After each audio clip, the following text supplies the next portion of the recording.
ഏലപ്പാറ പഞ്ചായത്തിന്റെ വിവിധ മേഖലകളിൽ മാലിന്യ നിക്ഷേപം വ്യാപകമാകുകയാണ്. പ്രധാനമായും കുട്ടിക്കാനം കട്ടപ്പന സംസ്ഥാന പാതയോരത്താണ് മാലിന്യ നിക്ഷേപം ഏറെ നടക്കുന്നത്. 3-ാം മൈൽ മുതൽ മേമല വരെയുള്ള ഭാഗങ്ങളിൽ റോഡിന്റെ വശങ്ങളിൽ വ്യാപകമായി മാലിന്യം ആളുകൾ നിക്ഷേപിച്ചിരിക്കുകയാണ്. രാത്രിയുടെ മറവിലും മറ്റുമായി മാലിന്യം വൻതോതിലാണ് നിക്ഷേപിക്കുന്നത്. ഇങ്ങനെ മാലിന്യ നിക്ഷേപരെ കണ്ടെത്തി നടപടി സ്വീകരിക്കുവാൻ പഞ്ചായത്ത് അധികൃതർക്ക് കഴിയുന്നുമില്ല. ഇതിനാലാണ് മാലിന്യ നിക്ഷേപം വ്യാപകമായുള്ള മേഖലകൾ കേന്ദ്രീകരിച്ച് ക്യാമറകൾ സ്ഥാപിക്കുവാൻ പഞ്ചായത്ത് ഒരുങ്ങുന്നത്. തുടർന്നുള്ള വർഷത്തെ വാർഷിക പദ്ധതിയിൽ ഉൾപ്പെടുത്തി വിവിധ മേഖലകളിൽ ക്യാമറ സ്ഥാപിക്കുവാനാണ് പഞ്ചായത്ത് ഒരുങ്ങുന്നത്.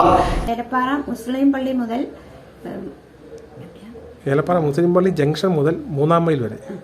ഏലപ്പാറ മുസ്ലിം പള്ളി ജംഗ്ഷൻ മുതൽ 3-ാം മൈൽ വരെ വലിയ രീതിയിലുള്ള മാലിന്യങ്ങൾ കൊണ്ട് നിക്ഷേപിക്കുന്നതായി ഞങ്ങളുടെ ശ്രദ്ധയിൽപ്പെട്ടിട്ടുണ്ട്. പല പ്രാവശ്യം പറഞ്ഞതാണ് അങ്ങനെ കൊണ്ടിടരുതെന്നും എല്ലാം നമ്മളെ മാധ്യമങ്ങളിൽ കൂടെ എല്ലാം പറഞ്ഞിട്ടും അവര് അത് കേൾക്കാൻ തയ്യാറാവുന്നില്ല. പഞ്ചായത്ത് കമ്മിറ്റി കൂടി അവിടുത്തെ ക്യാമറകൾ സ്ഥാപിക്കുവാനുള്ള തീരുമാനങ്ങൾ ഞങ്ങൾ എടുത്തു കഴിഞ്ഞു.